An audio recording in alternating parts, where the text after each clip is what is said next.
ماں بھی نمازی ہو، باپ بھی نمازی ہو، بھائی بھی نمازی ہو، بیٹا بھی نمازی ہو۔ اللہ کے پیارے نبی فرماتے ہیں مروا اولادکم بالصلاۃ وہم ابناء سبیل، جب تمہارے بچے 7 سال کے ہو جائیں، 7 سال کے ہو جائیں تو اپنے بچوں کو نماز کا آرڈر دو، اور جب تمہارے بچے 10 سال کے ہو جائیں اور نماز نہ پڑھے تو تم ان کی پٹائی کرو۔ مولوی صاحب پٹائی کون کرے گا؟ فجر کی اذان تک جلسے چلتے ہیں سیمانچل میں، اور جلسہ ختم ہوتے ہی پبلک اپنے گھروں کو جاتی ہے، اور اس گاؤں کی چھوٹی سی مسجد میں چند نمازی نماز پڑھتے ہیں۔ یہ آج ہمارا حال ہے۔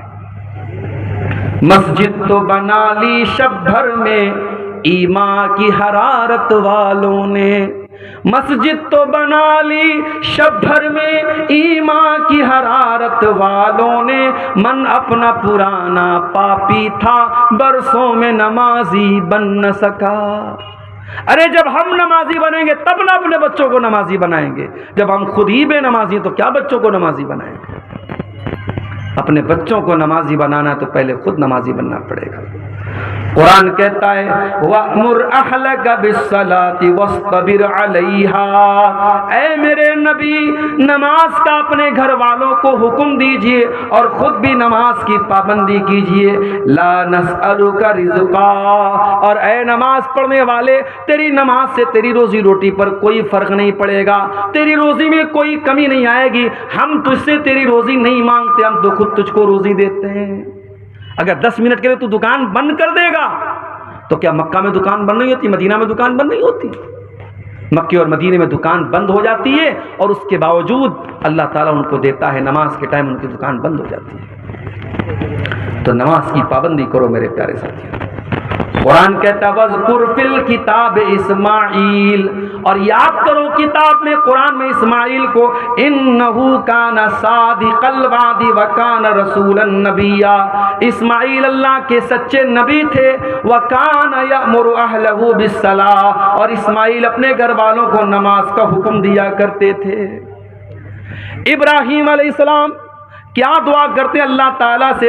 رب اجعلنی مقیم الصلاۃ، اے اللہ تو مجھے نماز قائم کرنے والا بنا دے، ومن ذریتی، اور اے اللہ میری اولاد کو بھی تو نماز قائم کرنے والا بنا دے، مجھے بھی نمازی بنا دے، میری اولاد کو بھی نمازی بنا دے۔ نماز کا ماحول گھر میں پیدا کیجئے، آپ خود بھی نماز پڑھیے، بچوں کو بھی نمازی بنائیے۔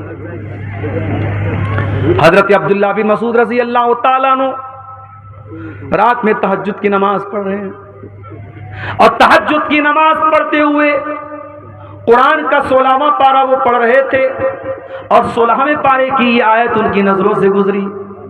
جب حضرت موسیٰ علیہ السلام اور حضرت خضر علیہ السلام دونوں جا رہے تھے، اور ایک مکان کی دیوار گرنے والی تھی، قرآن کہتا ہے حضرت خضر نے اس مکان کی دیوار کو ٹھیک کر دیا۔ گاؤں والے بڑے کنجوس تھے، ان لوگوں نے ان دونوں لوگوں کو کھانا تک نہیں کھلایا تھا، اور جب دیوار گرنے لگی تو حضرت خضر نے دیوار کو ٹھیک کر دیا۔ حضرت موسیٰ علیہ السلام نے فرمایا لو شئت لاتخذت علیہ اجرا، اے خضر آپ کو دیوار فری میں نہیں ٹھیک کرنا چاہیے تھا، جب اتنے بدتمیز گاؤں والے تھے تو پیسہ لے کے یہ کام کرنا چاہیے تھا۔ حضرت خضر نے کیا جواب دیا؟ فرمایا وَأَمَّا الْجِدَارُ فَكَانَ لِغُلَامَيْنِ يَتِيمَيْنِ فِي الْمَدِينَةِ وَكَانَ تَحْتَهُ كَنْزٌ لَهُمَا، اے موسیٰ وہ دیوار 2 یتیم بچوں کے مکان کی دیوار تھی، اس مکان میں 2 یتیم بچے رہا کرتے تھے، دیوار گر جاتی، ان بچوں کا خزانہ جو باپ نے مرنے کے پہلے دفنایا تھا وہ خزانہ گاؤں والے لوٹ کے چلے جاتے، اللہ نے مجھ کو حکم دیا کہ میں ان بچوں کا خزانہ لوٹنے نہ دوں، ڈوبنے نہ دوں۔ پتہ یہ چلا باپ اگر نیک ہے تو باپ کے مرنے کے بعد بھی اللہ تعالیٰ یتیم بچوں کو باپ کی دولت اور باپ کا خزانہ دے گا، اللہ تعالیٰ بچوں کو محروم نہیں کرے گا۔ جب حضرت عبداللہ بن مسعود قرآن کی آیت پڑھنے لگے، رونے لگے، تہجد کی نماز کا سلام پھیرا، ان کا چھوٹا بچہ وہیں پہ سو رہا تھا، اپنے بچے کو دیکھ کر کے روتے ہوئے کہنے لگے من اجلک یا بنیا، اے میرے بچے تیرا باپ تیرے لیے تہجد کی نماز پڑھ رہا ہے، آج میں تہجد پڑھ رہا ہوں، کل تجھے فائدہ ملے گا، اے میرے بچے تیرا باپ تیرے لیے راتوں کو عبادت کر رہا ہے، راتوں کو جاگ رہا ہے۔ اپنے بچوں کا اگر بہتر بھوشیہ چاہتے ہو، اپنے بچوں کا فیوچر چاہتے ہو تو نیک بنو، دیندار بنو، نمازی بنو، انشاءاللہ آپ کے بچے بھی دیندار بنیں گے میرے پیارے ساتھی۔ یہ کوئی فخر کی بات نہیں، میرے 8 بچے، میرے 7 بچے، فخر کی بات یہ ہے کہ آپ کا ایک ہی بچہ ہو لیکن اس لائق ہو کہ آپ کا انتقال ہو تو وہ جنازے کی نماز پڑھ سکے، دعائیں اس آتی ہو۔ آپ کا بیٹا، آپ کی بیٹی جب دعا کے لیے ہاتھ اٹھائے تو یہ کہہ سکے رب ارحمہما کما ربیانی صغیرا، اے اللہ میرے ماں باپ پر رحم فرما جس طریقے سے بچپن میں انہوں نے مجھ کو پالا ہے۔ تو یہ بہت ضروری چیز ہے میرے پیارے ساتھیوں کہ ہم گھر میں نماز کا ماحول پیدا کریں۔ اور آگے بڑھیے، گھر کو اگر ایک دینداری والا گھر بنانا چاہتے ہیں تو جیسے موبائل میں جب وائرس زیادہ ہو جائے تو ہم دکاندار کے پاس جاتے ہیں، لو بھائی دیکھو میرے موبائل میں کیا ہو گیا ہے، تو دکاندار کہتا ہے کہ بھائی صاحب آپ کے موبائل میں وائرس آ گیا ہے، کیا کرنا پڑے گا؟ اس میں اینٹی وائرس ڈالنا پڑے گا، اس کی موبائل کی میموری کو کلین کرنا پڑے گا، میموری سے بہت ساری چیزوں کو ڈیلیٹ کرنا پڑے گا۔ اگر گھر کو دینداری والا گھر بنانا چاہتے ہو تو 5 چیزوں کو ڈیلیٹ کر دو اپنے گھر سے، 5 چیزوں کو ڈیلیٹ کر دو، نکال دو اپنے گھر سے۔ نمبر 1، اپنے گھر سے تصویروں کو نکال دو۔ لا تدخل الملائکۃ بیتا فیہ کلب ولا سورہ، اللہ کی رحمت کے فرشتے اس گھر میں نہیں آتے جس گھر میں کتا ہو یا جس گھر میں تصویر ہو۔ مولوی صاحب کیمرہ تو سب کے ہاتھ میں اس وقت ہے، اب تو ہم لوگ تقریر کرنے جاتے ہیں تو لوگ کہتے ہیں مولوی صاحب ایک سیلفی لے لوں، سیلفی وتھ سیلفی۔ تو کیمرے کی تصویریں تو آج میری بھی موجود ہیں سوشل میڈیا پر، اور آپ کہہ رہے ہیں کہ اللہ کی رحمت کے فرشتے نہیں آتے جس گھر میں تصویر ہو۔ تو کیمرے کی جو تصویر ہے اس کے بارے میں علماء کا اختلاف ہے، اور علماء کی ایک جماعت کا کہنا ہے کہ کیمرے کی تصویر حرام نہیں ہے، کیونکہ کیمرے کی جو تصویر ہوتی ہے وہ کوئی پینٹنگ نہیں ہے کہ جس میں ناک کان آنکھ بنایا جائے، کیمرہ تو بس ایک عکس لے لیتا ہے سامنے والے کا، ایک پرتیبمب ہے، ایک چھایا ہے۔ اور حدیث میں جس تصویر کو حرام کہا گیا ہے وہ تصویر وہ ہے جس میں ہم ناک کا ناک پورا بناتے ہو۔ لیکن آپ یہ سوچئے مورتی کی شکل میں یا پینٹنگ کی شکل میں، کسی بھی شکل میں، مورتی تو بہرحال وہ اس کو مجسمہ بولتے ہیں، لیکن آج کے زمانے میں بھی پینٹنگ الگ ہوتی ہے۔ آپ نے سنا ہوگا مقبول فدا حسین نام کا ایک آدمی تھا، وہ پینٹر تھا بہت بڑا، اس کی پینٹنگ کروڑوں میں بکتی تھی۔ تو پینٹنگ ایک الگ چیز ہے، کیمرے کی تصویر ایک الگ چیز ہے۔ پھر بھی بہت سارے علماء کا یہ کہنا ہے کہ کیمرے کی تصویر سے بھی ہمیں پرہیز کرنا چاہیے، اور کیمرے کی تصویر کو پرنٹ کر کے اس کو البم بنانا اور کمرے میں سجانا۔ میں ایک مکان میں گیا، ایک صاحب اپنے کمرے میں، چونکہ ہم لوگ کہیں جاتے ہیں تو آدمی سوچتا ہے کہ اچھی مہمان نوازی اچھی کی جائے، وہ اپنے کمرے میں لے کے گئے تو دیکھا کہ کمرے کے کنارے ایک تصویر لگی ہے، ایک طرف محترم کی تصویر، ایک طرف محترمہ کی تصویر ہے۔ شادی کی سالگرہ پر انہوں نے اپنی بیوی کو سرپرائز دیا تھا۔ میں نے پوچھا تو شرمانے لگے، میں نے کہا بھیا اس تصویر کو الماری میں رکھ دو، یہ کیوں یہاں پہ آپ باہر لگائے؟ تو تصویر آج ہمارے گھروں میں باقاعدہ البم کی شکل میں کمروں میں لوگ لگا رہے ہیں، یہ غلط ہے، اور ہمیں اور آپ کو اس سے پرہیز کرنا چاہیے۔ تصویروں کو گھر سے نکال دو۔ ہاں موبائل کی تصویریں جہاں تک بات ہے، ضرورت پڑنے پر آپ بچوں کی یادگار کے لیے کچھ فوٹو اگر آپ نے لی ہے، موبائل کے کیمرے میں ہے، موبائل کی گیلری میں ہے، اس کی گنجائش بن سکتی ہے، مگر اس میں بھی ہمیں اس بات کا لحاظ رکھنا چاہیے۔ لوگ اپنی بیوی کی ایک سے ایک فوٹو لیتے ہیں اور اس کے بعد دوستوں کے ہاتھ میں موبائل تھما دیتے ہیں، تو یہ تو بے پردگی کی بات ہے۔ آپ کی بیوی کا فوٹو آپ کا دوست دیکھے یہ تو غلط بات ہے۔ اس لیے ہمیں اور آپ کو اگر کیمرے میں ہمارے موبائل میں پرسنل تصویریں، ہماری بیوی کی تصویریں ہیں، جوان بیٹے کی تصویریں ہیں، گھر کی عورتوں کی تصویریں ہیں، تو ان کو ہمیں بہت احتیاط کے ساتھ یوز کرنا چاہیے کہ کہیں بے پردگی نہ ہو۔ دوسری چیز جس کو گھر سے نکالنا ہے، گھر کے اندر کوئی تعویذ نہیں ہونا چاہیے۔ بعض گھروں میں آپ داخل ہوئیے، مکان میں داخل ہونے کے ساتھ ساتھ ہی ایک پرچی لٹکی رہتی ہے، اس پہ لکھا رہتا دکان اور مکان کی خیر و برکت کے لیے، اور نیچے الٹی سیدھی گنتیاں لکھی رہتی ہیں 420 9 2 11۔ دیکھا کہ نہیں آپ نے؟ کہیں کہیں دکانوں پہ لگا رہتا ہے، مکان پہ لکھا رہتا ہے۔ مجھے یہ بات سمجھ میں نہیں آتی کہ یہ گنتی لکھنے سے شیطان کیسے بھاگے گا؟ بھائی آپ دنیا میں کسی کا نام لینے کے بجائے گنتی لے کے بلائیں، اے بھائی 72 ادھر آؤ، اے بھائی 78 ادھر آؤ، ناراض ہو جائے گا، بھائی میرا نام 72 تھوڑی ہے۔ آپ بسم اللہ الرحمن الرحیم کے بجائے 786 لکھ رہے ہیں، آپ محمد صلی اللہ علیہ وسلم کے بجائے 92 لکھ رہے ہیں، آپ نے گنتی بنا کے رکھی ہے۔ یہ اسلام کا تصور نہیں ہے میرے پیارے ساتھیوں۔ اور یہ بھی سن لیجئے کہ گھر میں قرآن کی آیتوں کو لٹکانے سے بھی برکت نہیں آئے گی۔ ڈاکٹر آپ کو دوا دیتا ہے پینے کے لیے، گھر میں آپ آنے کے بعد سیرپ کو گلے میں نہیں لٹکاتے، ٹیبلٹ کو گلے میں نہیں لٹکاتے، ٹیبلٹ کو پیتے ہیں، سیرپ کو پیتے ہیں۔ اسی طریقے سے قرآن کو پڑھنے سے شفا ملتی ہے، قرآن کو پڑھنے سے برکت آتی ہے، قرآن لٹکانے سے برکت نہیں آتی ہے۔ بڑا سخت فتویٰ ہے علماء کا۔ بعض لوگ کیا کرتے ہیں، مکان کے دروازے پہ بڑے بڑے اچھروں میں لکھتے ہیں ھذا من فضل ربی، حرام کمائی کے پیسہ سے گھر بنائے اور ھذا من فضل ربی لکھتے ہو، بےہودہ ہے۔ سود بیاج کے پیسے سے مکان بنایا ہے اور سامنے کیا لکھا، ھذا من فضل ربی، تیرے ھذا من فضل ربی لکھنے سے تیرا مکان ٹھیک ہو جائے گا۔ اور گھر میں لوگ ڈیکوریشن کے لیے آیت الکرسی لگا رہے ہیں، لا الہ الا اللہ محمد رسول اللہ لکھ رہے ہیں، نہیں لکھنا چاہیے۔ علماء نے منع کیا ہے کہ قرآن کی آیتیں ڈیکوریشن کے لیے نہیں اتری ہیں، گھر کو سجانے کے لیے نہیں اتری۔ ہاں اگر کوئی آیت الکرسی گھر میں اس لیے لگاتا ہے کہ ہم کو آیت الکرسی یاد ہو جائے یا ہم کو بار بار نظر پڑے، ہمیں یاد آتی رہے، ہم پڑھتے رہیں، تو تعلیم کے لیے گھر میں لٹکا سکتے ہیں۔ برکت کے لیے یا ڈیکوریشن کے لیے گھر میں قرآن کی آیتوں کو بھی لٹکانا صحیح نہیں ہے۔ تو گھر سے تعویذ کو بھی نکال دو میرے پیارے ساتھی۔ تیسری چیز جو گھر سے نکالنا ہے، گانے بجانے کے آلات کو گھر سے نکال دو۔ اللہ کے نبی فرماتے ہیں قیامت کے پہلے وہ دور آئے گا، شراب کو نام بدل بدل کے پیا جائے گا۔ وَأَن تَظْهَرَ الْقَيْنَاتُ عَلَى رُؤُوسِ النَّاسِ، اور ناچنے گانے والی لڑکیاں لوگوں کے کانوں پر جا کے بیٹھ جائیں گی۔ جب نبی نے صحابہ کو یہ حدیث سنائی ہوگی، صحابہ کو سمجھ میں نہیں آئی ہوگی۔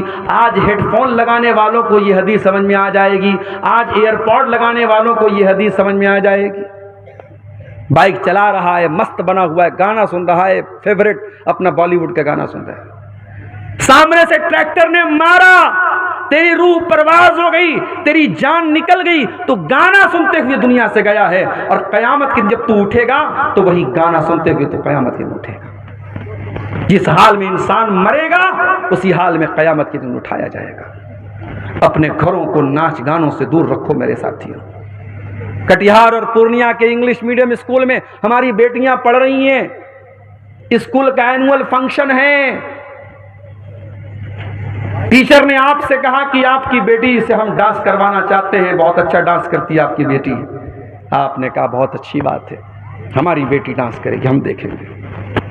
اسکول کا اینول فنکشن ہو رہا ہے، آپ کی 12-13 سال کی جوانی کی دہلیز پر قدم رکھنے والی لڑکی ڈانس کر رہی ہے اور آپ ویڈیو بنا رہے ہیں، فخر سے اسٹیٹس لگا رہے ہیں، صاحب میری بیٹی بڑا اچھا ڈانس کرتی ہے۔ یہ مسلمان ہیں جنہیں دیکھ کے شرم آئی۔ اور ابھی تک تو یہ حرام کام اسکولوں میں ہوتا تھا، یہ انگلش میڈیم اسکولوں میں ہوتا تھا، اب مدرسوں میں یہ کام بھی hو رہا ہے۔ ہاں نام بدل دیا گیا، وہاں ڈانس ہو رہا تھا، یہاں ایکشن ہو رہا ہے۔ بہت بڑی بات ہے یہ۔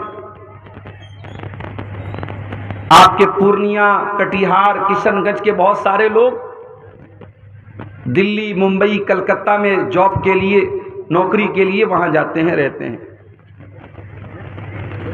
بہت سارے لوگ آپ کو ایسے بھی ملیں گے جو ودیش میں جا کے کام کرتے ہیں، دبئی میں، سعودی میں، قطر میں، کویت میں، بحرین میں لوگ کام کرتے ہیں۔ ظاہر ہے کہ یہ سارے جو ملک ہیں، دبئی ہے، سعودی ہے، قطر ہے، بڑے ڈیولپڈ ملک ہیں، بڑی اچھی زندگی ہے وہاں، 24 گھنٹے اے سی میں لوگ رہتے ہیں۔ لیکن ایک انسان جو روزی روٹی کے لیے اپنا وطن چھوڑ کے گیا ہے، اس دبئی کی اور سعودی کی اور قطر کی زندگی گزار رہا ہے،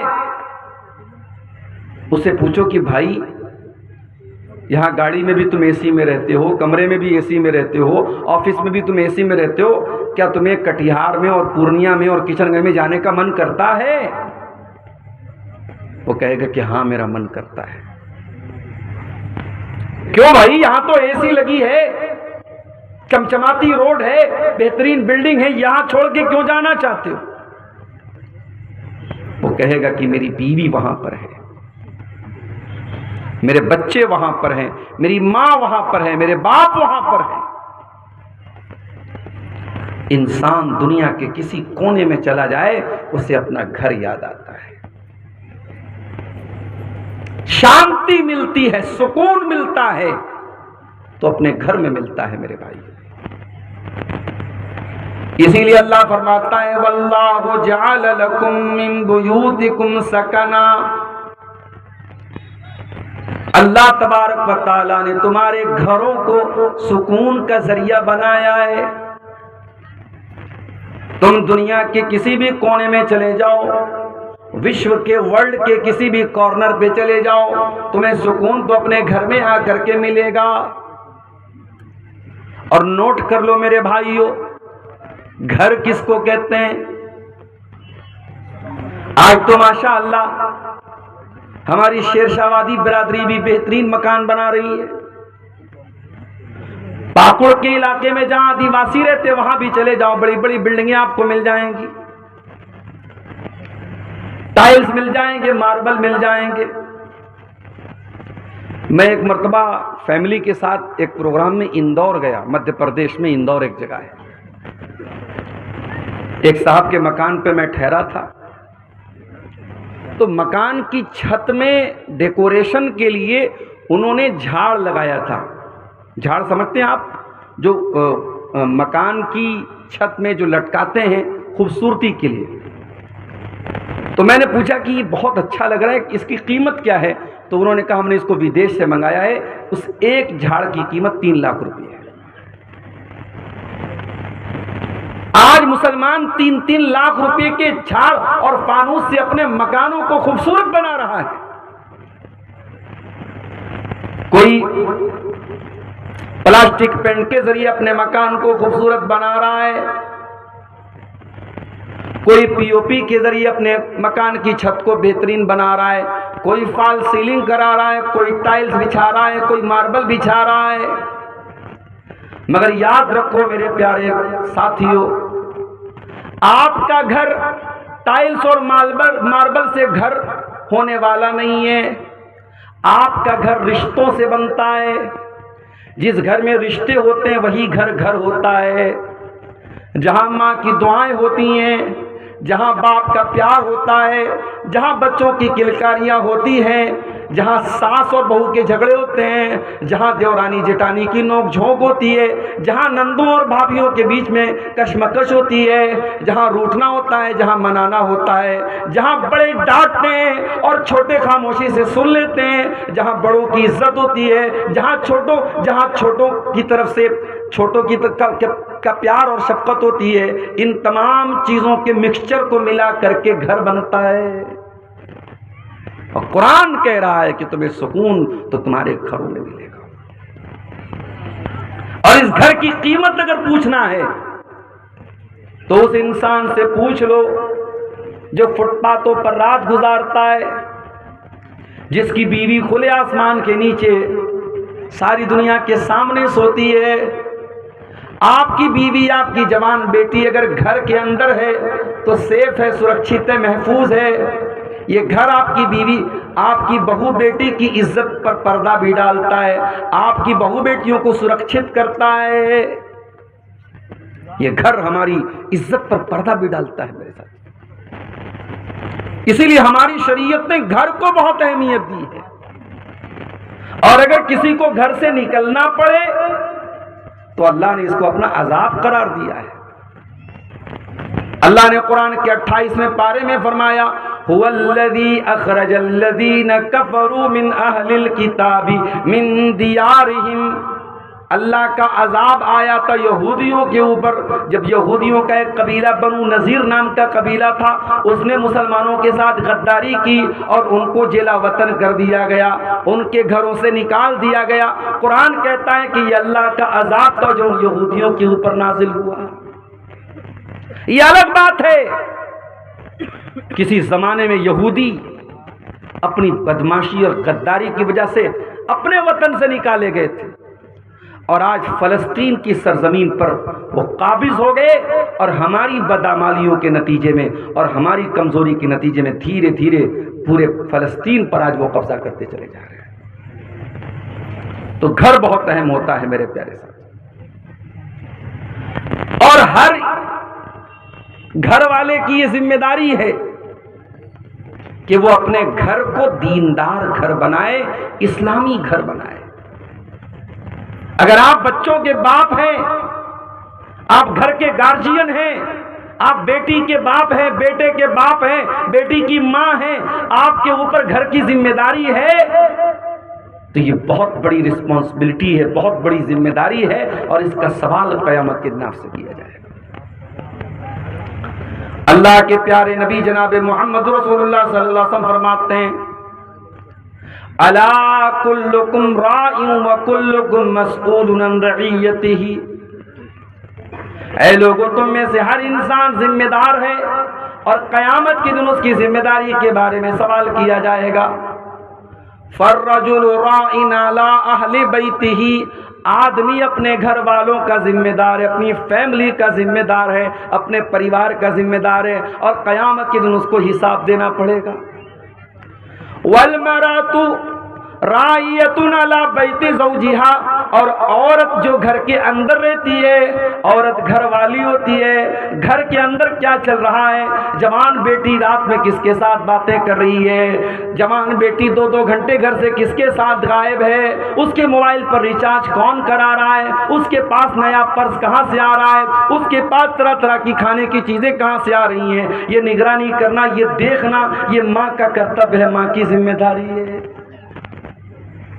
یہ ہم لوگ جو بولتے ہیں نا لڑکے بہت خراب ہو گئے، لڑکیاں بہت خراب ہو گئی، یہ لڑکی اور لڑکیاں ایسے خراب نہیں ہوتے ہیں۔ جب لڑکے اور لڑکیوں کے گارجین، ان کے ماں باپ جب کچھوے کی طرح ریت میں، جب کچھوا ریت میں اپنی منڈی ڈال لیتا ہے تو یہ سمجھتا ہے کہ سورج نہیں نکلا ہوا ہے، وہی حال آج ان ماں باپ کا بھی ہوتا ہے۔ انہوں نے غفلت کی چادر اوڑھ لی ہے، وہ اس بات سے بے فکر ہو گئے کہ ان کی جوان بیٹی کہاں جا رہی ہے اور جوان بیٹا کہاں جا رہا ہے۔ اللہ کے نبی فرما رہے ہیں بیٹا کیا کر رہا ہے، بیٹی کیا کر رہی ہے، گھر والوں کی رسپانسبلٹی ہے، گھر والوں کی ذمہ داری ہے۔ میری پیاری ماں، آپ کو اللہ نے ماں بنایا ہے، بہت بڑا درجہ ہے ماں کا، ماں کے قدموں کے نیچے جنت بتائی گئی ہے، بہت بڑا درجہ ہے باپ کا، باپ کو جنت کا دروازہ قرار دیا گیا ہے، مگر کان کھول کر کے سن لیجئے، اے اولاد والو، اے میری پیاری ماں، اے میرے پیارے بزرگوں، جن کو اللہ نے باپ بنایا، جن کو اللہ نے ماں بنایا، وہ کان کھول کے سن لیں۔ ماں باپ بننا بہت سمان کی بات ہے، بہت آنر کی بات ہے، بہت عزت کی بات ہے، بہت رسپیکٹ کی بات ہے، مگر یہ سن لیجئے اللہ کے پیارے نبی کیا فرماتے ہیں، ما من عبد یسترعیہ اللہ رعیۃ، جب اللہ تعالیٰ کسی بندے پر کوئی ذمہ داری ڈال دے اور پھر وہ اس حال میں مر جائے کہ وہ اپنی ذمہ داری کے ساتھ انیائے کر رہا ہے، اپنی ذمہ داری کے ساتھ دھوکہ کر رہا ہے، اور اس حال میں مر جائے کہ اپنی ذمہ داری کو صحیح طریقے سے پورا نہیں کر رہا ہے، الا حرم اللہ علیہ الجنہ، اس انسان کے اوپر جنت حرام ہو جائے گی۔ ماں کے پیروں کے نیچے جنت ہے، مگر جس ماں کو اس بات سے کوئی مطلب نہ ہو میری اولاد کیا کر رہی ہے، جس باپ کو اس سے کوئی مطلب نہ ہو میرا بیٹا پیسہ کما کے تو لا رہا ہے، کیسے لا رہا ہے، اس سے کوئی مطلب نہ ہو۔ ابھی کل بنارس میں ایک ساتھی مجھے ملے، بنارس میں ساڑی کا کاروبار ہوتا ہے، پچھلے کچھ سالوں سے ساڑی کا کاروبار بنارس کا بہت مندی کا شکار ہے، بہت پریشانی کا شکار ہے۔ بنارس کے بہت سارے جوان لڑکے بنگلور میں اور سورت میں جا کے کام کرتے۔ اس نے کہا مولانا کہنے کو تو لڑکے پیسہ کمانے گئے، لیکن جو لڑکے بنگلور میں جا کر کے اور سورت میں جا کر کے کام کر رہے ہیں، کڑوی سچائی یہ ہے کہ مولانا صاحب وہاں پر ان کا کوئی گارجین نہیں ہے، نہ ماں کی ڈانٹ کا ڈر ہے، نہ باپ کی ڈانٹ کا ڈر ہے، نہ وہاں پہ ماں ہے نہ باپ ہے، لڑکا کمانے گیا ہے۔ کہا مولانا جتنا کما رہا ہے اس کا آدھا حصہ سگریٹ میں، شراب میں، نشے میں، جوا میں اب وہاں پہ گنوا دیتا ہے۔ کہا کہ اپنے شہر میں رہتا تھا، اگر 5 ٹائم کی نماز نہیں بھی پڑھتا تھا تو کم سے کم جمعہ کی نماز میں شامل ہوتا تھا۔ وہاں پیسہ کمانے کی ایسی دن ہے، مسجد کی شکل تک نہیں جانتا۔ جمعہ کی نماز میں بھی کتنے مسلمان لڑکے جو پیسہ کمانے بنگلور اور سورت گئے ہیں وہ جمعہ کی نماز تک نہیں پڑھتے ہیں۔ اور آج میرے ایک دوست نے جھارکھنڈ سے فون کیا، انہوں نے بھی سیم یہی بات بتائی کہ یہاں جھارکھنڈ کے بہت سارے لڑکے پونا میں کام کر رہے ہیں، وہاں آسام کی جو راجدھانی ہے گوہاٹی وہاں پہ کام کر رہے ہیں، کلکتہ میں کام کر رہے ہیں، ان کا بھی حال یہی ہے۔ بیڑی، سگریٹ، نشہ، نماز سے دوری، عیاشی، بدکاری یہ آج ہمارے نوجوانوں کی پہچان بن چکی ہے۔ میرے پیارے بھائیوں، گھر میں برکت آئے تو کہاں سے آئے، گھر میں سکون آئے تو کہاں سے آئے؟ ہاں پیسہ تو آ رہا ہے، دولت تو آ رہی ہے، گھر میں اچھا کھانا تو بن رہا ہے، بچے اچھا کپڑا تو پہن رہے ہیں، مکان تو عالی شان بن رہا ہے، لیکن جب زندگی میں نماز نہیں، جب زندگی میں اللہ کا ذکر نہیں تو میرے پیارے بھائیوں اس گھر میں برکت کہاں سے آئے گی؟ برکت کہاں سے آئے گی؟ ہمارا گھر آج منحوس ہو چکا ہے، معاف کیجیے گا مجھے، میرے جملے اگر کڑوے ہوں تو معاف کیجیے گا مجھے۔ ہم نے اپنے گھروں کو منحوس بنا دیا۔ کوئی زمانہ تھا صبح نیند کھلتی تھی، بوڑھی ماں مصلی پر بیٹھ کے نماز پڑھا کرتی تھی، قرآن پڑھا کرتی تھی۔ مسلمان کے گھر کی شروعات قرآن سے ہوا کرتی تھی، نماز سے ہوا کرتی تھی۔ آج رات میں بستر پہ جانے کے ٹائم بھی انسٹاگرام کے ویڈیوز دیکھے جا رہے ہیں، فیس بک کے ویڈیوز دیکھے جا رہے ہیں، صبح اٹھ کر کے بھی ناچ گانا ہی دیکھا جا رہا ہے، میوزک سے شروعات ہو رہی ہے، میوزک سے خاتمہ ہو رہا ہے۔ یہ ہمارے گھروں کا حال ہے۔ اور گھر کے گارجین کا حال یہ، وہ گھر میں ٹائم دینے کو تیار نہیں ہے۔ اپنی جاب سے آنے کے بعد، اپنے کام سے آنے کے بعد جو تھوڑا بہت ٹائم بچوں کے ساتھ گزارنے کا موقع ملتا ہے وہ ٹائم بھی آج ہم موبائل کے ساتھ گزار رہے ہیں۔ بچوں کے ہاتھ میں ان کا اپنا موبائل ہے، باپ کے ہاتھ میں اپنا موبائل ہے، ماں کے ہاتھ میں اپنا موبائل ہے۔ آج بچوں کو موبائل پال رہا ہے، یوٹیوب پال رہا ہے، آج بچوں کو ماں باپ نہیں پال رہے ہیں۔ عربی کا ایک شاعر کہتا ہے، بڑی سچی بات کہتا ہے، لیس الیتیم من انتہا ابواہ من حم الحیات وخلفاہ ذلیلا۔ ارے یتیم وہ نہیں ہے، اناتھ وہ نہیں ہے جس کا باپ اس کو چھوڑ کے چلا گیا ہو، جس کی ماں اس کو چھوڑ کے چلی گئی ہو۔ ارے اناتھ تو وہ بچہ ہے۔ عربی کا شاعر کہتا ہے، ان الیتیم هو الذی تلقى له اما تخلت وابا مشغولا۔ جس کی ماں کے پاس اپنے بچے کے لیے فرصت نہ ہو، جس کے باپ کے پاس اپنے بچوں کے لیے سمے نہ ہو۔ سمے نکالو میرے پیارے ساتھی۔ آئیے اللہ کے نبی کی ایک حدیث سناتا ہوں، یہ حدیث یاد کر لو، پوری تقریر کا خلاصہ اس حدیث کے اندر آج پیش کر رہا ہوں۔ اللہ کے پیارے نبی فرماتے ہیں، طوبی لمن ملک لسانہ ووسعہ بیتہ وبکا علی خطیئتہ۔ تین چیزوں پر جو عمل کرے گا، تین چیزوں کو جو اپنا لے گا وہ کامیاب ہو جائے گا، وہ جنت میں جائے گا۔ کون سی تین چیزیں؟ نمبر 1، ملک لسانہ، اپنی زبان پر کنٹرول کر لے، زبان پہ کنٹرول کر لے۔ جھوٹ اسی زبان سے، گالی گلوچ اسی زبان سے، غیبت اسی زبان سے، چغلی اسی زبان سے، کسی کی عزت پر حملہ اسی زبان سے۔ زبان پر کنٹرول کر لو۔ دوسری چیز، وَوَسِعَهُ بَيْتُهُ، آپ کا گھر آپ کے لیے کافی ہو جائے، اپنا بزنس کرنے کے بعد، اپنی جاب کرنے کے بعد، اپنی دکان پر کام پورا کرنے کے بعد جو باقی ٹائم ملے وہ اپنے گھر کو دو، اپنے گھر والوں کو دو۔ اللہ کے نبی فرماتے ہیں کہ اس کا گھر اس کے لیے کافی ہو جائے۔ اور تیسری چیز، وَبَكَىٰ عَلَىٰ خَطِيئَتِهِ، اور وہ تنہائی میں، اکیلے میں اپنے گناہوں پر ندامت کے آنسو بہاتا ہو، رویا کرتا ہو، توبہ کرتا ہو، گڑ گڑاتا ہو۔ میرے پیارے بھائیوں، ہم نے تو رونا بھی بند کر دیا، ہماری آنکھیں خشک ہو گئی، ہمیں تو رونا بھی نہیں آتا۔ آج ہم اتنے پتھر دل ہو چکے ہیں کہ آج اپنی آنکھوں سے جنازہ دیکھنے کے باوجود، آج جنازے کی نماز کے دوران اور میت کو دفنانے کے دوران بھی ہمارے چہرے پر مسکراہٹ ہوتی ہے، ہم رونا نہیں چاہتے، ہم رو نہیں پاتے ہیں۔ قرآن کہتا ہے ثم قست قلوبهم من بعد ذلك فهي كالحجارة وشد قسوا، کچھ لوگ اتنے سخت ہو جاتے ہیں، ان کے دل اتنے کٹھور ہو جاتے ہیں کہ پتھر سے بھی زیادہ ان کے دل کٹھور ہو جاتے ہیں۔ وَإِنَّ مِنَ الْحِجَارَةِ لَمَا يَتَفَجَّرُ مِنْهُ الْأَنْهَارُ، ارے پتھر تو کچھ ایسے بھی ہوتے ہیں کہ پتھر کے اندر سے بھی پانی نکلنے لگتا ہے، پتھر پھٹ جاتا ہے اور پتھر سے سوراخ ہو جاتا ہے، لیکن انسان کا دل کبھی کبھی اتنا کٹھور ہو جاتا ہے کہ پتھر سے زیادہ سخت ہو جاتا ہے، ہم تو رو نہیں پاتے۔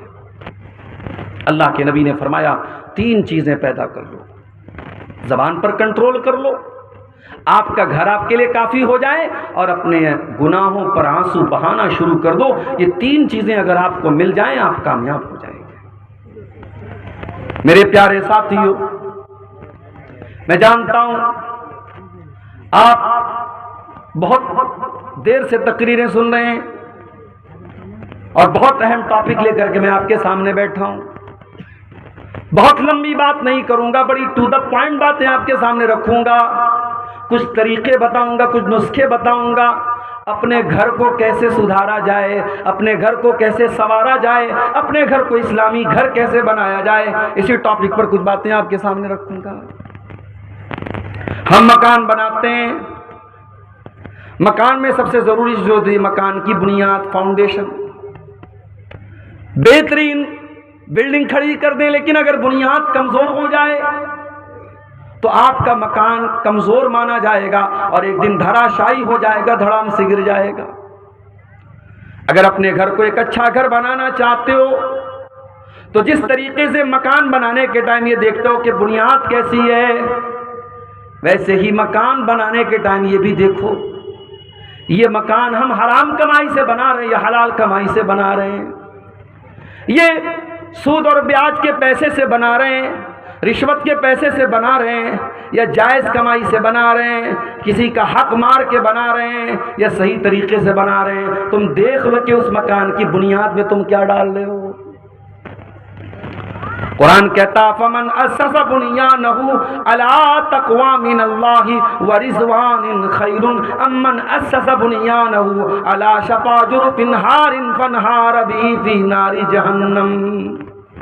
قرآن کہتا ہے 2 ٹائپ کے گھر ہوتے ہیں، ایک گھر وہ ہے جو اللہ کے تقوی کی بنیاد پہ کھڑا ہے، جس گھر کا بنانے والا ایماندار ہے، صحیح ہے، نیک ہے، حلال کمائی سے گھر بنا رہا ہے، اور دوسرا وہ ہے جو حرام خور ہے، جو بیاج کا پیسہ لے کے آیا ہے، جو رشوت کا پیسہ لے کے آیا ہے، جو بھائی کا حق مار کے آیا ہے، جو بہن کا حق مار کے آیا ہے۔ کسی جگہ ایک لائن پڑی، بڑی اچھی لائن تھی کہ ماموں جان حج کرنے جا رہے ہیں، اپنی بہن کا اور اپنے بھانجوں کا حق مارنے کے بعد تیسری مرتبہ ماموں جان حج کرنے جا رہے ہیں۔ یہ سماج کی بڑی کڑوی حقیقت ہے، ہمیں سے ہر انسان کسی کا ماموں ہوگا، کسی بہن کا بھائی ہوگا۔ ہماری دینداری صرف داڑھی پر ہے، ہماری دینداری صرف ماتھے پر سجدے کے نشان پر ہے، ہم بڑے دیندار بن گئے، 5 ٹائم کے نمازی بن گئے۔ یاد رکھو میرے بھائیوں، یہ جو میراث میں جس کا جتنا حصہ ہے، بیٹے کا اتنا ہے، بیٹی کا اتنا ہے، ماں کا اتنا ہے، باپ کا اتنا ہے، بھائی کا اتنا ہے، بہن کا اتنا ہے، یہ کسی مفتی کا فتوے سے نہیں بنا ہے، یہ عبدالغفار سلفی صاحب نے، یہ توحید عالم صاحب نے، یا کوئی فلاں عالم صاحب نے اپنے گھر سے یہ مسئلہ نہیں بنایا ہے، یہ قرآن کی آیتیں ہیں، اللہ کا بنایا ہوا قانون ہے۔ اور اللہ نے قرآن میں جب میراث کا مسئلہ بیان کیا تو کیا فرمایا؟ وَتِلْكَ حُدُودُ اللَّهِ، میرے بندو ہم جو میراث کا قانون بتا رہے ہیں یہ اللہ کی بنائی ہوئی بارڈر ہے۔ جس طریقے سے انڈیا اور بنگلہ دیش کی بارڈر پر آپ دیکھ لیجئے بی ایس ایف کے سپاہی تعینات رہتے ہیں، جو یہ دیکھتے رہتے ہیں کہ کوئی بنگلہ دیشی انڈیا میں نہ جائے، اور بنگلہ دیش کے فوجی یہ دیکھتے ہیں کہ کوئی انڈیا کا آدمی بنگلہ دیش میں انویلڈ طریقے سے نہ جا سکے۔ قرآن کیا کہہ رہا ہے؟ وَتِلْكَ حُدُودُ اللَّهِ، ہم نے جو یہ قانون بنایا ہے یہ ہماری بنائی ہوئی بارڈر ہے، یہ ہمارا بنایا ہوا قانون ہے، یہ ہماری بنائی ہوئی لمٹس ہے، جو ان کو کراس کرے گا وہ برباد ہو جائے گا، وہ جہنم کی آگ میں جلے گا۔ مکان آپ بنا رہے ہیں لیکن پیسہ کہاں سے لایا؟ آپ عمارت کی بنیاد کیا رکھ رہے ہیں؟ بے ایمانی پر تو نہیں ہے، چوری پر تو نہیں ہے، اور سود خوری پر تو نہیں ہے، رشوت پر تو نہیں ہے، بنیاد کس چیز پر ہے؟ اللہ فرماتا ہے کہ اے میرے بندو، ایک انسان اپنے مکان کو اللہ کے تقوی اور اس کی رضا کی بنیاد پہ کھڑا کر رہا ہے، اور دوسرا انسان کسی گڑھے کے کنارے اپنے مکان کو بنا رہا ہے اور حرام طریقے سے اپنے مکان کو بنا رہا ہے۔ فَانْحَارَ بِهِ فِي نَارِ جہنم، اور ایک دن آئے گا اس کا مکان گر جائے گا اور اس کو جہنم میں لے کر کے چلا جائے گا۔ بچوں سے پیار کرتے ہو نا؟ اگر بچوں سے پیار کرتے ہو تو کبھی حرام کمائی مت کھلانا اپنے بچوں کو، کم کھلا دینا، 2 روٹی کم کھائے گا آپ کا بچہ، کچھ کمزور رہے گا چلے گا، کچھ دبلا پتلا رہے گا چلے گا، حرام کی کمائی اپنے بچوں کو مت کھلانا میرے پیارے ساتھی۔ اللہ کے پیارے نبی فرماتے ہیں جو جسم حرام کمائی سے پرورش پائے گا فَالنَّارُ أَوْلَىٰ بِهِ، وہ جہنم کی آگ میں جلے گا۔ ارے ہم تو اپنے بچوں سے اتنا پیار کرتے ہیں، کبھی کبھی میرے ساتھ ایسا ہوا، میں سفر میں ہوں، گھر سے بیوی کا فون آیا، کسی بچے کو چوٹ لگ گئی، کسی بچے کو چوٹ لگی، ویڈیو کال سے میں نے دیکھا، میں بہار میں بیٹھا ہوں، میں یہاں سے کچھ نہیں کر سکتا، وہاں بچے کو چوٹ لگی ہے، باپ ہونے کے ناطے میرا دل تڑپ جاتا ہے، اور اگر بچوں کو ایسی چوٹ لگ جائے کہ بچوں کا خون نکلنے لگے تو انسان بے قرار ہو جاتا ہے۔ اپنے بچوں کو ہم ذرہ برابر دکھ اور تکلیف میں نہیں دیکھ سکتے میرے پیارے ساتھیوں، ہم جہنم کی آگ میں اپنے بچوں کو کیسے جلنا پسند کریں گے؟ اسی لیے اللہ کے نبی فرما رہے ہیں جو حرام کمائی اپنے بچوں کو کھلائے گا، جو جسم حرام کمائی سے پرورش پائے گا فَالنَّارُ أَوْلَىٰ بِهِ، وہ جسم جہنم کی آگ میں جلے گا۔ اب یہ آپ طے کر لیجئے کہ آپ کو اپنے بچوں کو جہنم کی آگ میں جلانا ہے یا جنت الفردوس میں داخل کرنا ہے۔ تو گھر کو اگر ایک اسلامی گھر بنانا ہے تو پہلا اسٹیپ یاد کر لو میرے پیارے ساتھیوں، ہمیں اپنے گھر کی بنیاد کو صحیح رکھنا ہے۔ اور آگے بڑھیے، گھر میں داخل ہوتے ہیں ہم، سب سے پہلے چوکھٹ آتی ہے، دروازے کے پہلے چوکھٹ پر ہم پیر رکھتے ہیں، اس کے بعد دروازے میں داخل ہوتے ہیں۔ پتہ یہ چلا کہ مکان کی چوکھٹ بہت امپورٹنٹ ہوتی ہے، بہت مہتوپورن ہوتی ہے۔ جب تک دروازے کی چوکھٹ کو صحیح نہ کیا جائے تب تک مکان کی انٹری صحیح نہیں ہو سکتی۔ ہمارے گھروں کی چوکھٹ کیا ہے؟ آئیے ایک حدیث آپ کو سنا دیتا ہوں۔ ابراہیم علیہ السلام اپنے بچے اسماعیل کو مکہ میں چھوڑ کے جاتے ہیں، اپنی بیوی ہاجرہ کو مکہ میں چھوڑ کے جاتے ہیں، اسماعیل وہیں پہ رہتے ہیں، ہاجرہ وہیں پہ رہتی ہیں، اور وہیں پر اسماعیل جوان ہوتے ہیں، شادی ہوتی ہے، ان کی بیوی ان کے پاس آتی ہے۔ ایک زمانہ ہو گیا، ابراہیم علیہ السلام اپنے بچے سے ملنے کے لیے آتے ہیں، اتفاق سے جب گھر میں آتے ہیں تو اسماعیل گھر پہ نہیں ہوتے، بہو ہوتی ہے۔ ابراہیم علیہ السلام پوچھتے ہیں اپنی بہو سے گزر بسر کیسی ہو رہی ہے؟ یہ بہو تھوڑی ناشکری تھی، یہ کہتی ہے کیا بتاؤں بڑی پریشانی ہو رہی ہے، بس جیسے تیسے گزارا ہو رہا ہے، بہت دقت چل رہی ہے، بہت پریشانی ہے، بہت مشکل ہے۔ ابراہیم علیہ السلام نے کہا کہ بیٹی تمہارا شوہر آئے تو میرا سلام کہہ دینا اور یہ بتا دینا، اپنے شوہر سے یہ کہہ دینا کہ غیر اتبت بابک، اپنے دروازے کی چوکھٹ بدل لے۔ شام کو اسماعیل آئے، آتے ہی اپنے باپ کی خوشبو محسوس کی، پوچھا ہے میری بیوی کیا کوئی مہمان آیا تھا؟ کہا ایک بوڑھے آدمی آئے تھے۔ کہا کیا کہہ رہے تھے؟ کہا تم کو سلام کہہ رہے تھے اور کہہ رہے تھے اپنے دروازے کی چوکھٹ بدل دے۔ کہا میری بیوی تو نے کیا کہا تھا؟ بیوی نے سارا ماجرا سنایا۔ کہا کیا ہے میری بیوی، وہ کوئی اور نہیں، وہ میرے باپ تھے، وہ تیرے سسر تھے ابراہیم علیہ السلام تھے، اور وہ تیری ناشکری سے ناراض ہو گئے۔ تو ایک پیغمبر کی بیوی ہونے کے باوجود، ایک نبی کی بہو ہونے کے باوجود تو نے جو بات کہی میرے باپ کو پسند نہیں آئی، میرے باپ نے تجھے طلاق دینے کا آرڈر دیا ہے، اس لیے میں آج سے تجھ کو اپنے نکاح سے خارج کر رہا ہوں، آج سے میں تجھ کو طلاق دے رہا ہوں۔ اب یہاں پہ تھوڑا سا رک جائیے۔ ہمارے گھروں میں کیا ہوتا ہے، بہو نے کھانا بنایا، شیر صاحب آدھی لوگ تو جھول بہت زیادہ کھاتے ہیں بھائی، مسالہ بہت زیادہ کھاتے ہیں، معاف کیجیے گا، بڑا سوچ سمجھ کے ہم لوگ جب جلسوں کا سیزن آتا ہے تو پیٹ کی بڑی حفاظت کرنی پڑتی ہے، بہت مسالہ کھاتے ہیں آپ لوگ۔ اب بھائی مسالہ آپ زیادہ کھا رہے، بہو نے کم ڈال دیا، وہ بھی مسئلہ ہے۔ نمک آپ زیادہ کھاتے، بہو نے کم ڈال دیا، وہ بھی مسئلہ، اور نمک آپ کم کھاتے، بہو نے زیادہ ڈال دیا، وہ اور بڑا مسئلہ ہے۔ اب بہو نے کھانے میں نمک زیادہ کر دیا، سسر کو غصہ آیا، سسر نے کہا چل اپنے دروازے کی چوکھٹ بدل دے۔ تو کیا بیٹا اپنی بیوی کو طلاق دے دے گا ابراہیم علیہ السلام کی سنت پر عمل کرتے ہوئے؟ نہیں، رک جائیے، ابھی میں حدیث کو پورا کر دوں پھر میں مطلب بتاتا ہوں کہ ایسی صورت میں کیا کیا جائے گا۔ ابراہیم علیہ السلام نے اپنے بہو کے بارے میں فرمایا کہ دروازے کی چوکھٹ بدل دو، اسماعیل علیہ السلام نے طلاق دے دیا۔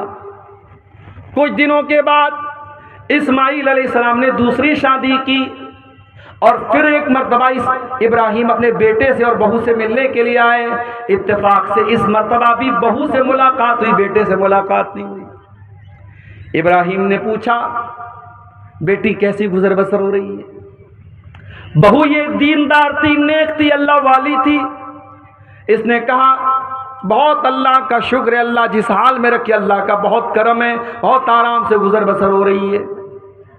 کہا بیٹی تیرا شوہر آئے تو میرا سلام کہہ دینا، اور کہہ دینا سب بھی تاتا بتا بابک، دروازے کی چوکھٹ بہت اچھی ہے، اس چوکھٹ کی حفاظت کرنا۔ شام ہوئی، اسماعیل آئے، باپ کی خوشبو محسوس کی، بیوی سے پوچھا کیا کوئی آیا تھا؟ کہا کہ ہاں ایک بڑے میاں بوڑھے میاں آئے تھے۔ کہا کیا کہہ رہے تھے؟ کہا مجھ سے حال چال پوچھ رہے تھے، اور جب میں نے اللہ کا شکر ادا کیا تو یہ کہہ کے گئے کہ اپنے شوہر کو میرا سلام سنا دینا اور کہہ دینا کہ دروازے کی چوکھٹ کی حفاظت کریں۔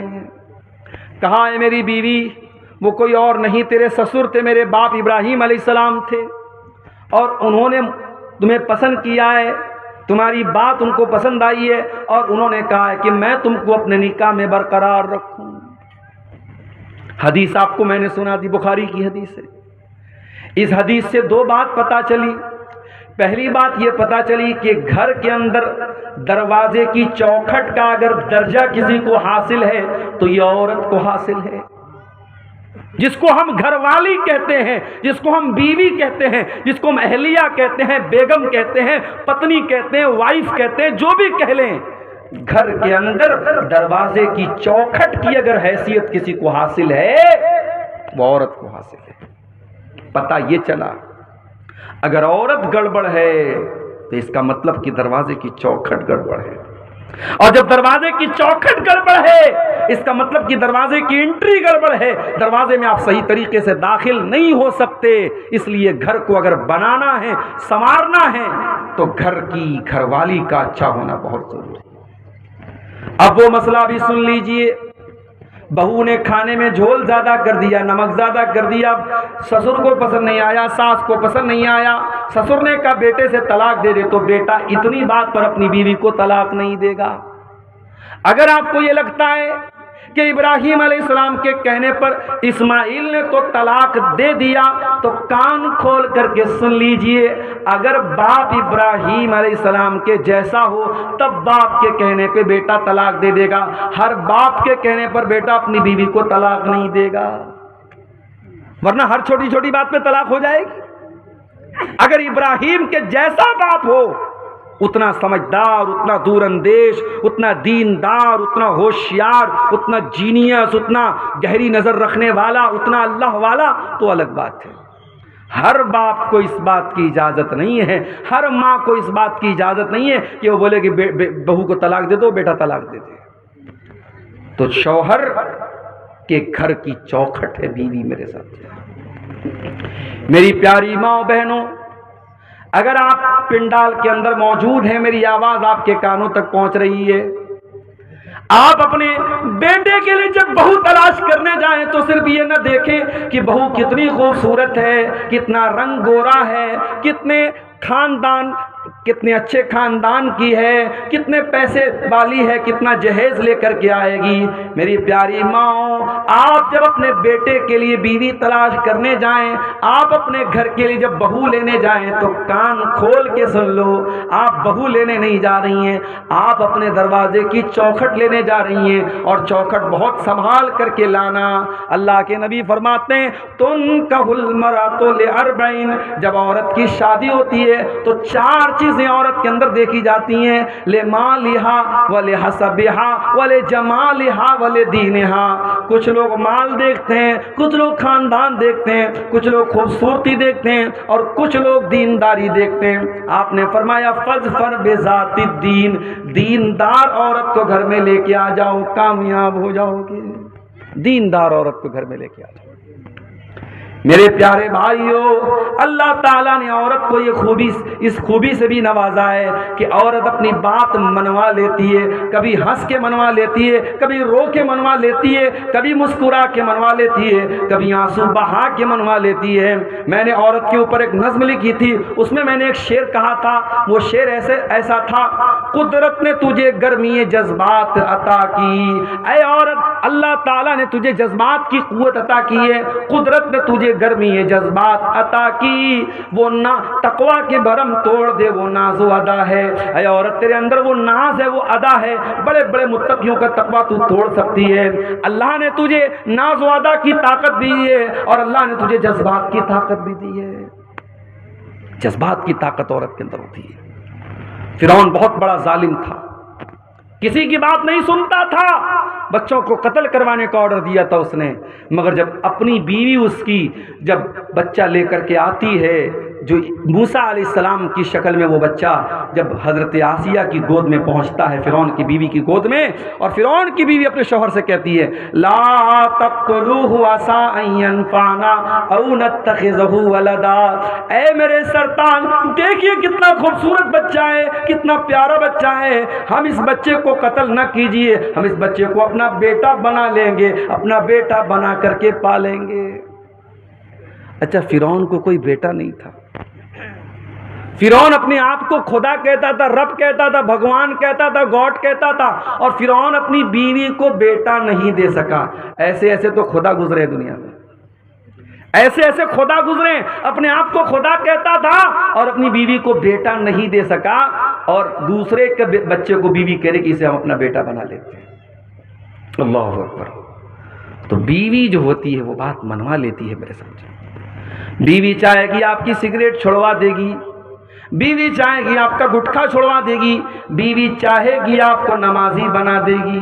میری پیاری ماں بہنوں، آپ جب اپنے شوہر سے ضد کر کے 5,000 والی ساڑی خرید سکتی ہو، 10,000 والا لہنگا خرید سکتی ہو، 1,30,000 میں سونا چل رہا ہے، سونے کا زیور منگوا سکتی ہو، تو اے میری پیاری ماں بہنوں، آپ اپنے شوہر سے بہت سارے اچھے کام بھی کروا سکتی ہو۔ کروانے کا طریقہ ہونا چاہیے۔ اللہ کے پیارے نبی کیا فرماتے ہیں، بڑے غور سے سنیے گا۔ اللہ کے نبی صلی اللہ علیہ وسلم فرماتے ہیں رحم اللہ رجلا قام من اللیل، اللہ تعالیٰ رحم نازل فرمائے، اللہ تعالیٰ رحمت نازل فرمائے اس آدمی کے اوپر جو رات میں اٹھ کر کے تہجد کی نماز پڑھتا ہے، وہ ایقظ امرأتہ، اور اپنی بیوی کو بھی اٹھاتا ہے، اور بیوی اگر اٹھنے سے انکار کر دیتی ہے تو بیوی کے چہرے پر پانی ڈال کے اٹھاتا ہے ہمت بیوی کے چہرے پہ پانی ڈالنے کی؟ کہیں ایسا نہ ہو کہ ادھر آپ پانی ڈالیں اور ادھر بیوی لات مار دے۔ بھائی آج کل یہ بھی تو ہو رہا ہے، بیوی سے پنگا لینے کی کس میں ہمت ہے بھائی؟ دنیا میں سب سے پنگا لے سکتے، بیوی سے نہیں لے سکتے۔ وہ ایک لطیفہ ہے، ایک آدمی کی بیوی بہت شک کرتی تھی اس کے اوپر، بڑا پریشان رہتا تھا، مہینے میں 2-4 دن مائکے جاتی تو اس میں بھی فون پر فون کرتی رہتی تھی، کہاں ہیں آپ، کیا کر رہے ہیں آپ؟ ڈر تھا کہ کہیں کسی دوسری عورت کے ساتھ تو نہیں ہے۔ ایک مرتبہ مائکے گئی، بچے کو چھوڑ کے گئی تھی، بچہ بھی چھوڑ کے گئی تھی کہ نظر رکھے اپنے باپ کے اوپر۔ مائکے جا کے فون کر رہی ہے شوہر کو، کہاں ہیں آپ؟ شوہر کہہ رہا کہاں رہوں گا، گھر پر ہوں بھائی، تمہاری اجازت کے بغیر کہاں جا سکتا ہوں؟ کہا اچھا گھر پہ ہو، جاؤ کچن میں جاؤ، کچن میں جاؤ اور مکسر کی آواز مجھے سنا کر کے بتاؤ کہ تم گھر میں ہو۔ شوہر نے مکسر کی آواز سنا دی، گھر کی آواز آئی، بیوی نے کہا اچھا چلو بھائی تسلی ہو گئی۔ دوسرے دن پھر فون کیا بیوی نے، کہاں ہیں آپ؟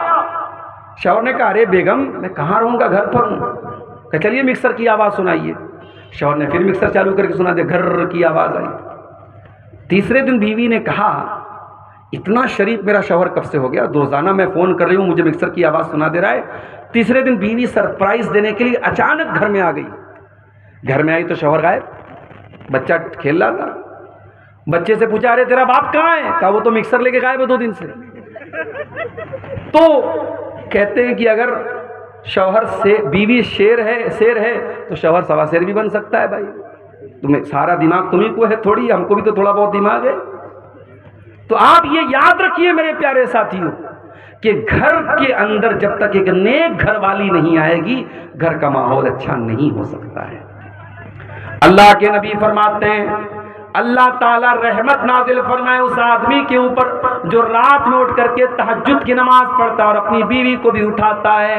وَرَحِمَ اللَّهُ امْرَأَةً قَامَتْ مِنَ اللَّيْلِ، اور اللہ تعالیٰ ایسی عورت کے اوپر رحمت نازل فرمائے جو رات میں اٹھ کر کے تہجد کی نماز پڑھتی ہے۔ وَأَيْقَظَتْ زَوْجَهَا، اور اپنے شوہر کو بھی اٹھاتی ہے، اور شوہر اگر انکار کر دے تو شوہر کے چہرے پر پانی چھڑک کر کے اٹھاتی ہے۔ یہ ہوتے ہیں بہترین کپل، ایک دوسرے کا تعاون کرے دین کے سلسلے میں۔ اسی لیے اللہ کے نبی فرماتے ہیں لِيَتَّخِذْ أَحَدُكُمْ قَلْبًا شَاكِرًا، 3 چیزوں کو بیلنس بنا لو، 3 چیزوں کو خزانہ بنا لو، 3 چیزوں کو اسٹور کر لو، 3 چیزوں کو اپنے گھر میں لے کے آ جاؤ۔ قلبًا شاکرا، اپنے سینے میں ایسا دل لے کر کے آؤ جو اللہ تعالیٰ کا شکریہ ادا کرنے والا ہو۔ وَلِسَانًا ذَاکرا، اور اپنے منہ میں ایسی زبان لے کر کے آؤ جو اللہ تعالیٰ کا ذکر کرنے والی ہو۔ وَزَوْجَةً مُؤْمِنَةً تُعِينُهُ عَلَىٰ أَمْرِ الْآخِرَةِ، اور ایسی دیندار بیوی لے کے آؤ جو آخرت کے کاموں میں، دین کے کاموں میں آپ کی مدد کرے۔ ایسی بیوی اگر آپ کے گھر میں آ جائے گی، گھر کو جنت بنا دے گی۔ اور آگے بڑھیے، گھر کو اگر جنت بنانا ہے تو بہت ضروری کام کیا کرنا ہے ہم کو؟ گھر کو اللہ کے ذکر سے آباد کرنا ہے۔ مسلمان کا گھر ہے، صبح بھی موبائل پر گانے بج رہے ہیں، شام کو بھی گانے بج رہے ہیں، بستر پہ جانے کے پہلے بھی میوزک بج رہا ہے۔ مسلمان کا گھر ہے، 24 گھنٹے میں کوئی ایک مرتبہ اللہ کا نام لینے والا نہیں ہے۔ نیتاؤں کے بھاشن تو سنے جا رہے ہیں، راجنیتاؤں کی تقریریں تو بجائی جا رہی ہیں، اللہ رسول کی باتیں کرنے کوئی سننے والا نہیں ہے۔ گاؤں میں جلسہ ہوتا ہے، اس گھر کا کوئی آدمی جلسے میں جانے کو تیار نہیں ہے۔ تقریروں سے بور ہونے والا پریوار ہے، نہ شوہر کو تقریروں سے انٹرسٹ ہے، نہ بیوی کو تقریروں سے انٹرسٹ ہے۔ ایک آدمی گھر میں اللہ کا ذکر کرنے والا، اللہ کا نام لینے والا تک نہیں ہے۔ میرے پیارے بھائیوں، ایسے گھر کو اللہ کے نبی نے مردہ قرار دیا۔ آپ نے فرمایا مثل البیت الذی یذکر اللہ فیہ والبیت الذی لا یذکر اللہ فیہ، جس گھر میں اللہ کا نام لیا جائے وہ گھر زندہ ہے، اور جس گھر میں اللہ کا نام نہ لیا جائے وہ گھر مردہ ہے۔ وہ گھر مردہ ہے، اللہ کے نبی نے اس کو مردہ قرار دیا ہے۔ اپنے گھر کو زندہ کرو میرے بھائیوں، اللہ کے ذکر سے آباد کرو۔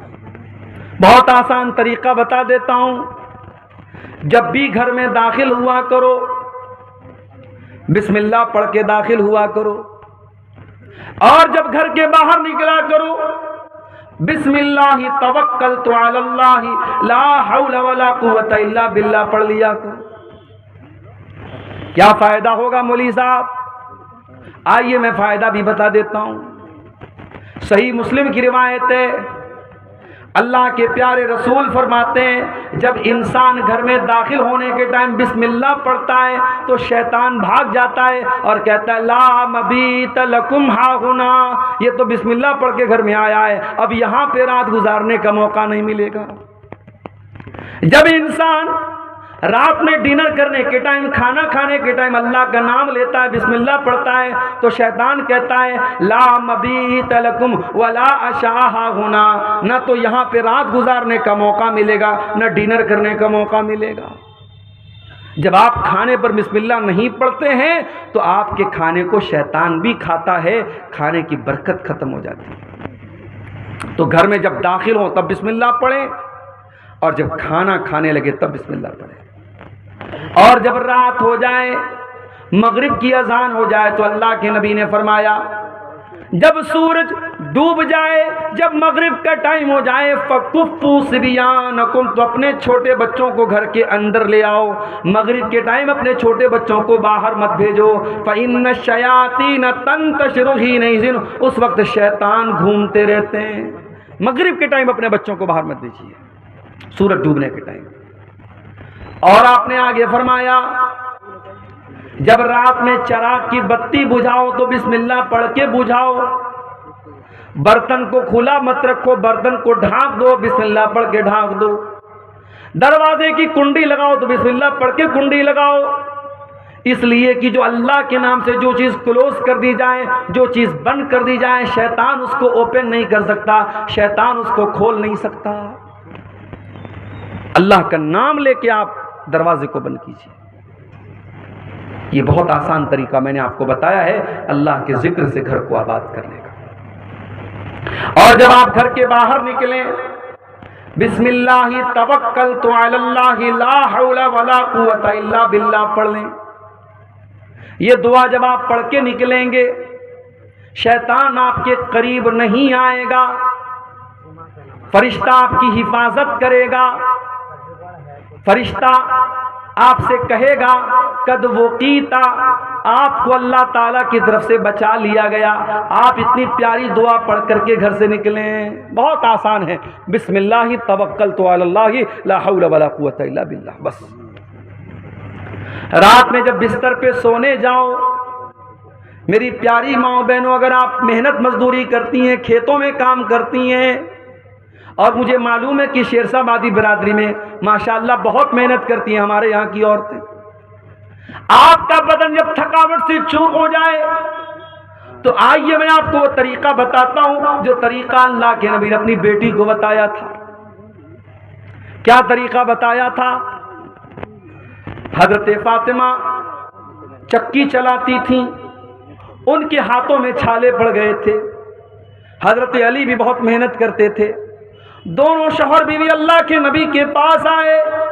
حضرت علی نے کہا اے اللہ کے نبی، میں اتنی محنت کر رہا ہوں، حتی اشتکیت صدری، میرے سینے میں درد ہونے لگا ہے۔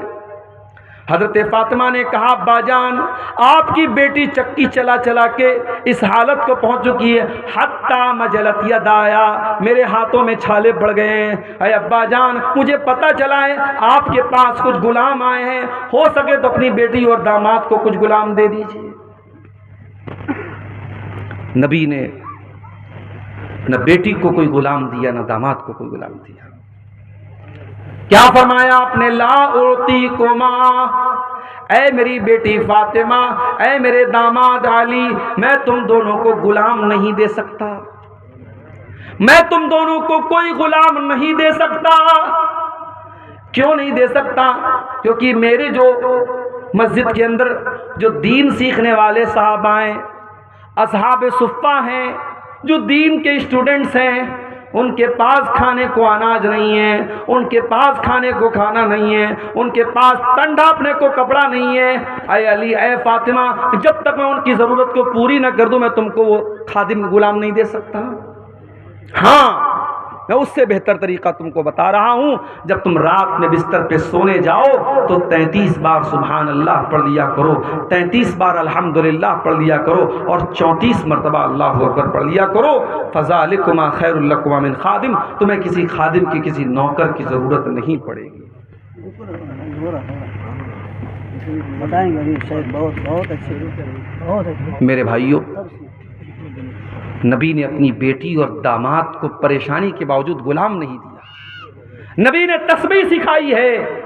اور حضرت علی کہتے ہیں کہ یہ تسبیح جس دن سے نبی نے مجھ کو سکھائی ہے، اس دن سے لے کر کے جب تک میں زندہ ہوں یہ تسبیح کبھی میں نے چھوڑی نہیں ہے۔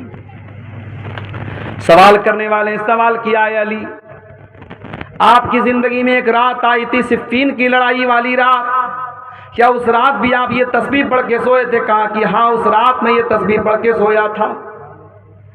میرے پیارے بھائیوں، صحابہ کرام 2 گھنٹے تقریریں نہیں سنتے تھے، ہاں جو سنتے تھے عمل کرتے تھے۔ نبی نے یہ تسبیح سکھائی تو اس تسبیح کے اوپر حضرت علی نے عمل کیا، حضرت فاطمہ نے عمل کیا۔ اپنے گھروں کو اللہ کے ذکر سے آباد کرو میرے پیارے ساتھیوں، صبح شام کے اذکار پڑھو۔ اور آج الحمدللہ سب کے ہاتھ میں موبائل ہے، آپ موبائل پر دیکھ کر کے بھی پڑھ سکتے ہیں۔ آپ گوگل پلے اسٹور پہ جائیں اور دعا کی کوئی اچھی سی کتاب ڈاؤن لوڈ کر لیں، اس میں صبح شام کے اذکار آپ کو مل جائیں گے۔ صبح شام کے اذکار آپ دیکھ کر کے بھی پڑھیں، آپ یقین کریں صبح شام کے اذکار آپ پڑھیں گے بہت ساری پریشانیوں سے آپ بچ جائیں گے۔ اب تو صاحب اتنے زیادہ کیس آ رہے ہیں، میں جہاں جا رہا ہوں مولوی صاحب میری بیٹی کے اوپر جنات آ گیا ہے، میری بیٹی کو جنات پریشان کر رہا ہے، میرے گھر میں جو ہے کوئی سایہ ہے، کوئی مسئلہ ہے۔ کیوں آ رہے یہ سارے مسئلے؟ کیونکہ ہم نے اپنے گھروں کو مردہ بنا دیا ہے۔ ہمارے گھروں میں اللہ کا ذکر کرنے والا کوئی نہیں، اللہ کا نام لینے والا کوئی نہیں ہے۔ اللہ کے نبی فرماتے ہیں ان الشیطان ینفر من البیت الذی تقرأ فیہ سورۃ البقرہ، جس گھر میں سورہ بقرہ پڑھی جاتی ہے اس گھر سے شیطان بھاگ جاتا ہے۔ ایک صاحب مجھ سے پوچھنے لگے، مولوی صاحب اگر موبائل پر ہم سورہ بقرہ کو چالو کر دیں اور بڑے بڑے اسپیکر لگا دیں گھر میں اور سورہ بقرہ کی آواز پورے گھر میں گونجے تو کیا شیطان بھاگ جائے گا؟ میں نے کہا بھیا شیطان سے پوچھنا پڑے گا شیطان سے کہ وہ موبائل پر چلنے والے قرآن کی تلاوت سے اس کے اوپر اثر پڑے گا کہ نہیں۔ تو اس سوال کا جواب تو شیطان ہی دے سکتا ہے۔ کیا حال ہو گیا ہے ہمارا، برگر اور پیزا کھاتے کھاتے، فاسٹ فوڈ کھاتے کھاتے ہم اتنے فاسٹ ہو گئے، اتنے شارٹ کٹ تلاش کرنے لگے کہ ہمیں قرآن پڑھنے میں بھی اب جو ہے سستی ہو رہی ہے۔ ہم چاہتے ہیں کہ قرآن موبائل پر ہم چلا دیں، ہمیں نہ پڑھنا پڑے۔ بنارس میں ایک ہمارے دوست ہیں حافظ قرآن ہیں، انہوں نے کہا مولوی صاحب ایک آدمی اپنے گھر میں ہم کو بلا رہا ہے، 40 دن تک سورہ بقرہ پڑھنے کے لیے کہہ رہا ہے اور مجھ کو 5000 روپیہ دے گا۔ میں نے کہا خبردار مت جانا وہاں پہ۔ میں نے کہا قرآن پڑھنے سے شیطان بھاگتا ہے، حدیث میں آیا ہے، مگر کرایہ دے کر کے کسی دوسرے کو پڑھوا کر کے شیطان نہیں بھاگے گا، یہ حدیث میں نہیں آیا۔ آپ کو خود قرآن پڑھنا ہے۔ ہمارے گھروں میں آج قرآن کوئی پڑھنے والا نہیں ہے میرے ساتھ۔ ایک نظم ہے قرآن کی فریاد، کبھی موقع ملے یوٹیوب پر سرچ کر لیجیے گا، مل جائے گا آپ کو۔ قرآن فریاد کرتا ہے، طاقوں میں سجایا جاتا ہوں، دو دو کے پلایا جاتا ہوں، آنکھوں سے لگایا جاتا ہوں، تعویذ بنایا جاتا ہوں۔ قرآن کے ساتھ یہ سب ہو رہا ہے، کوئی آنکھوں سے لگا رہا ہے، کوئی تعویذ بنا رہا ہے، کوئی دو دو کے پلا رہا ہے۔ قرآن پڑھنا کوئی نہیں چاہتا، قرآن پر عمل کوئی نہیں کرنا چاہتا۔ اللہ کے نبی فرماتے ہیں مثل البیت الذی یذکر اللہ فیہ والبیت الذی لا یذکر اللہ فیہ، جس گھر میں اللہ کا نام لیا جائے وہ گھر زندہ ہے، اور جس گھر میں اللہ کا نام نہ لیا جائے وہ گھر مردہ ہے۔ میں آپ کو 1400 سال پیچھے لے کے چلتا ہوں۔ نبی کی مسجد میں چلیے، قبلہ کی طرف کھڑے ہو جائیے، آپ کے لیفٹ سائیڈ میں کچھ کمرے ملیں گے۔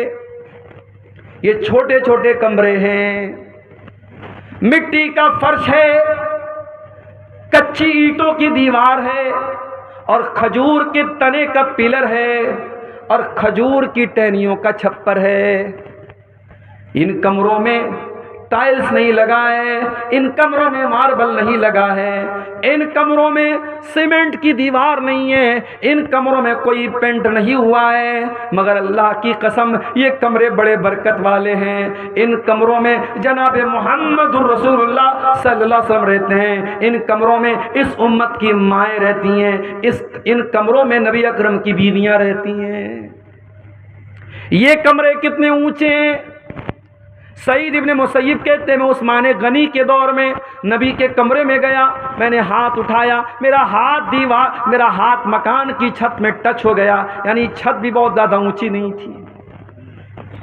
اور کمرے کا اسپیس کتنا تھا، کمرے کا چھیتر پھل کتنا تھا، کتنا بڑا کمرہ تھا، اتنا بڑا کمرہ تھا کہ اللہ کے پیارے نبی جب تہجد کی نماز پڑھا کرتے تھے تو سجدے میں جانے کے ٹائم حضرت عائشہ کو اپنا پیر ہٹانا پڑتا تھا، یعنی اس کمرے میں اتنی گنجائش بھی نہیں تھی کہ حضرت عائشہ لیٹی ہوں اور اللہ کے پیارے نبی آرام سے سجدہ کر سکیں۔ یہ چھوٹے چھوٹے کمرے تھے میرے پیارے ساتھی، یہ کمرے چھوٹے تھے، لیکن ان کمروں میں قرآن اترتا تھا، ان کمروں میں برکت اترتی تھی، ان کمروں میں نور اترتا تھا، ان کمروں میں اللہ کے پیارے نبی رہا کرتے تھے، ان کمروں میں رات میں قرآن پڑھا جاتا تھا، تہجد پڑھی جاتی تھی، اللہ کے نبی راتوں کو رویا کرتے تھے۔ سلام اس پر جو امت کے لیے راتوں کو روتا تھا، سلام اس پر جو فرش خاک پر جاڑے میں سوتا تھا، سلام اس پر کہ جس کے گھر میں چاندی تھی نہ سونا تھا، سلام اس پر کہ ٹوٹا بوریا جس کا بچھونا تھا۔ اس نبی نے ہم کو بتایا کہ مکان میں برکت اللہ کو یاد کرنے سے آتی ہے، مکان کو عالیشان بنانے سے مکان خوبصورت نہیں ہوتا ہے میرے ساتھی۔ اور آگے بڑھیے، گھر کو اگر دینداری والا گھر بنانا ہے، اسلامی گھر بنانا ہے،